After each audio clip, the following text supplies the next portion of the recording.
Well, welcome to Waxham on the east coast of Norfolk, and this is the Waxham large barn, Waxham barn, built around 1583 by the Woodhouse family in competition with another local farming family called the Paxtons, who had built a almost as large barn. So this was a little bit of family rivalry going on at the time. This is a graphic showing the location of the large barn there in the lower left hand corner, as it would have looked around 1588 with the large manorial farmhouse, and just behind that the sea wall or defences that are abutting up against the English Channel. Now this was an important piece of coastline back in those days. Here's another little bit of what was developed as the Armada map. Queen Elizabeth I ordered this map to be drawn up showing this coastline as a defensive measure against the Spanish Armada. We were at that time in a war with the Spaniards, and you can see here a large section of wooden defences that were built to defend this coastline from invasion by the Spanish. This little map shows Great Yarmouth as it is known now, or Yarmouth as it was there, with the inlet of the two great rivers coming into the Norfolk Broad system.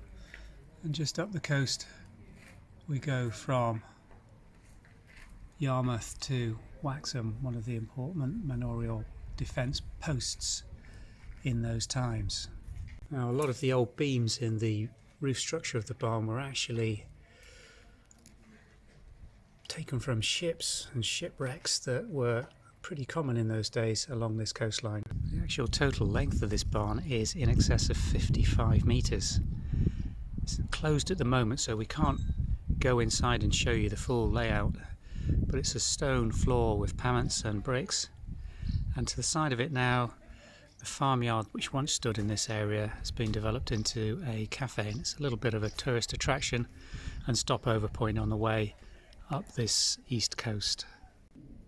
As this information board shows, the seas around Waxham were quite treacherous, and there were numerous shipwrecks and vessels beached along this coastline, so they had a ready supply of materials over the decades, many of which were incorporated into local houses, commercial and farm buildings.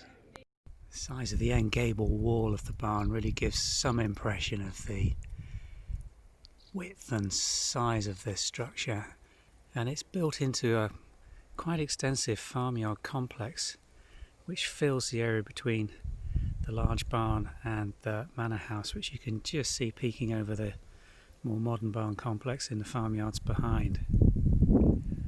It's a combination of local flints, some of which have been knapped, and red brick. The gables include quite a bit of worked stone. Gives it almost a church-like appearance in places. And just look at the lovely criss-cross design that's been built into this barn. They've obviously been willing to impress and spend extra time in the building process when this has been constructed, rather than just building a quick wall that's been built to impress the neighbours. These building materials are quite characteristic here in Norfolk. A combination of building some red brick in to tie together your smaller irregular flints, all held in a lime mortar and usually capped either with cast stone or, in this case, further moulded red brick as a cap.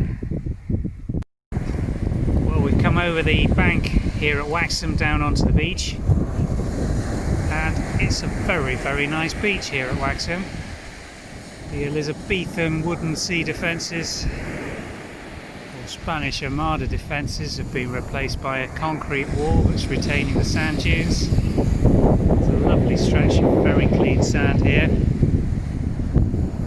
and although it's a little stormy here this afternoon, there's still some late autumn sun just hitting this beach. Now, it's a very pleasant walk, dog friendly in one direction, so we're letting them have a good run around this afternoon.